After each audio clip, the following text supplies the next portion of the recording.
Pernah tengok peluma MotoGP sampai bahu dia bergeser dengan jalan. Josh Martin bukan setakat lutut tercahta, bahu dan lengan pun sekali tercahta. Josh Martin terkenal dengan teknik cornering paling ekstrim dalam MotoGP, dan di turn 5 sirkuit di Barcelona Catalunya, dia masuk sekali selekoh pada kelajuan tinggi sambil mencondongkan motosikal sehingga sekitar 60 hingga 65 darjah. Tapi yang gila bukan motosikal dia, yang gila adalah posisi badan dia. Martin menggantung seluruh badan ke dalam selekoh sehingga bahu kiri, lengan dan racing suit dia bergeser dengan permukaan track. Kenapa dia buat macam tu?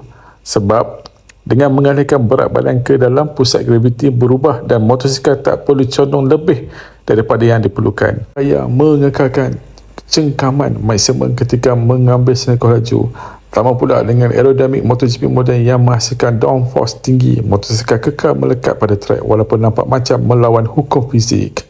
Menariknya, Josh Martin sendiri mengaku sentuhan bahu ke jalan itu bukannya 100% untuk prestasi. Dia tahu kamera sedang memerhati, jadi kadang-kadang dia sengaja menghulurkan bahu seberapa sentimeter lagi untuk sentuh tar dan menghasilkan gambar yang ikonik. Bila pelumba lain drag ni, Josh Martin drag shoulder.